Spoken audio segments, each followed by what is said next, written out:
In December of 1918, as the world was coming down with the flu, a different kind of story was making headlines. Scientists in France had just uncovered the cause of a mysterious illness that had swept the globe 2 years prior. They called it the first coronavirus. It was mild compared to the viruses we know today, but at the time it was deadly enough to make headlines. So why have you never heard of it? Well, because this pandemic was conveniently forgotten. But now is your chance to get caught up on this day in history. It's me. And now back to our story. On February 15, 1918, a 26-year-old woman visited a doctor in the small American town of Hanover, Kansas. She complained of a high fever, weakness, and a rash. And when he examined her lungs, he found them to be filled with fluid. The doctor suspected the Spanish flu, which had been raging across the globe since the beginning of the year. But when she died 2 days later, he performed an autopsy. And what he found was so strange that he sent samples to the Smithsonian for analysis. Back then, science had not yet identified the influenza virus. All they knew was that there were multiple types of the flu. This particular strain was especially brutal. By 1918, more than 50 million people worldwide had become infected, and 10 million of them would die. While most victims were young and healthy, the doctors couldn't figure out why. As for the Kansas woman, her autopsy revealed that she had been suffering from pneumonia and acute bronchitis. Her lungs were severely inflamed and filled with fluid. But the thing that really stood out to pathologists was the presence of tiny granules within her tissue. No one had ever seen anything like it before. At the time, the leading theory was that the illness was caused by a bacterium. But after conducting blood tests, scientists found that it wasn't the typical bacteria that caused pneumonia. Then they tried treating her lung samples with acids to see if that killed the microbe. But whatever it was, it didn't die. Finally, they treated the sample with soap, basically killing all traces of the pathogen. To their surprise, it was a type of coronavirus. But that's not why the disease got so many headlines.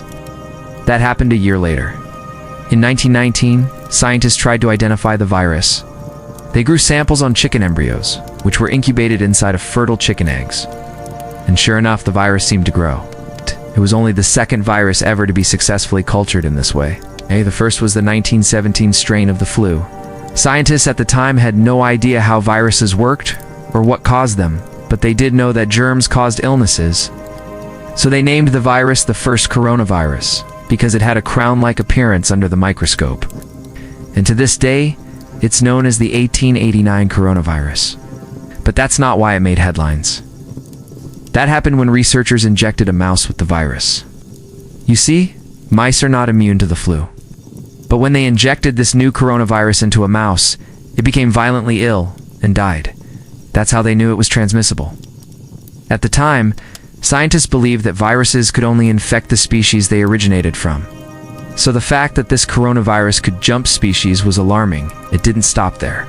In April of 1919, a British scientist repeated the experiment with ferrets, another common laboratory animal. Like the mouse, the ferret came down with a fever and died. But unlike the mouse, it also started coughing. Before long, 6 out of the 8 ferrets were dead. This was shocking news. The virus was not only transmissible, it was highly contagious. Today, we know that the 1889 coronavirus was mild compared to the ones we face today. Most patients experienced cold-like symptoms, and only about 1% of them died. But at the time, they didn't know that.